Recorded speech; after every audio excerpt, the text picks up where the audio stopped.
కార్తీక దీపం 2 సీరియల్ రసవత్తరంగా సాగుతోంది.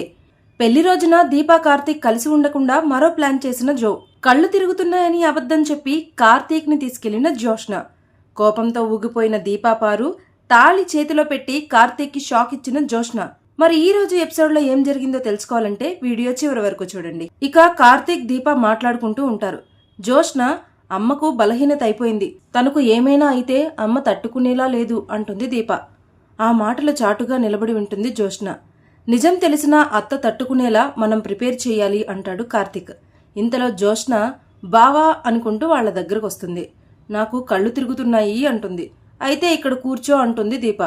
లేదు, నేను హాస్పిటల్కి వెళ్ళాలి పదబావా అంటుంది జోష్న. వాడెందుకు, నేనొస్తాను పద అంటుంది పారు. నువ్వొస్తే నాకు ఇంకా తలనొప్పి పెరుగుతుంది అంటుంది జోష్న. చేసేదేమీ లేక తీసుకొని వెళ్తాడు కార్తీక్. కార్తీక్ జోష్న కారులో ఎలా వెళ్తూ ఉంటారు. హాస్పిటల్ కన్నారు, ఏ హాస్పిటల్కో చెప్పలేదు అంటాడు కార్తీక్. కారు పక్కనే ఆపు బావా అంటుంది జోష్న. ఇక్కడెందుకు అని అడుగుతాడు కార్తీక్. పక్కన కొబ్బరి బొండాల బండుంది, ఒక కొబ్బరి బొండం తాగితే డీహైడ్రేషన్ తగ్గుతుంది, వెళ్ళి తీసుకురా బావా అంటుంది జోష్న. పెద్దవాళ్ళు చెప్పిన మాట ఎందుకు వినాలో నాకు ఈరోజు అర్థమైంది.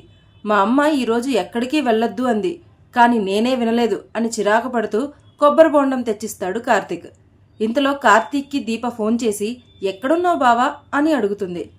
నాకింకా తల తిరగడం ఆగలేదు దీపా, డీహైడ్రేషన్ రాకూడదని కొబ్బరి బొండం తాగుతున్నాను అని చెప్తుంది జోష్న. ఆ బొండం తీసి దాని తలకేసి కొట్టు బావా అంటుంది దీప. షాక్ అవుతుంది జోష్న. దాన్ని అక్కడే వదిలేసి నువ్వు రాబావా అని కార్తీక్తో చెప్తుంది దీప. మళ్లీ కార్ స్టార్ట్ చేస్తాడు కార్తీక్. హాస్పిటల్ పేరుతో తిప్పుతూనే ఉంటుంది జోష్న. జోష్న హాస్పిటల్కి వెళ్ళిందో లేదో అనుకుంటుంది పారు. ఇంతలో శివనారాయణ పారుకు ఫోన్ చేసి అప్పుడనంగా వెళ్లారు, ఇంకా రాలేదు ఇంటికి అని అడుగుతాడు. నేను దీపని ఇంట్లో వదిలేసి వస్తున్నానండి అని చెప్తుంది పారు. మరి జోష్న ఏది అని అడుగుతాడు శివనారాయణ. జోష్న తల తిరుగుతోందని హాస్పిటల్కి వెళ్ళింది అని చెప్తుంది పారు. సుమిత్ర కంగారు పడుతుంది. జోష్న కావాలనే ఇలా చేస్తుందా అని అనుమానపడతాడు దశరథ. మరోవైపు చిరాకు వస్తుందా బావా అని కార్తీక్ని అడుగుతుంది జోష్న. మంచి హాస్పిటల్కి వెళ్ళాలి కదా, అక్కడ అపాయింట్మెంట్ దొరకకపోతే నేనేం చేస్తాను అంటుంది జోష్న. అప్పుడే పారు జోష్నకు కాల్ చేస్తుంది. త్వరగా ఇంటికి రండి అని చెప్తుంది. నువ్వు దాన్ని హాస్పిటల్లో వదిలేసి ఇంటికి పో, నేను వేరే డ్రైవర్ని పంపిస్తాను అంటుంది పారు. నాకు బావే కావాలి అంటుంది జోష్న. వాడేమైనా నీ ముగుడా, వాడే కావాలి అంటున్నావు అంటుంది పారు.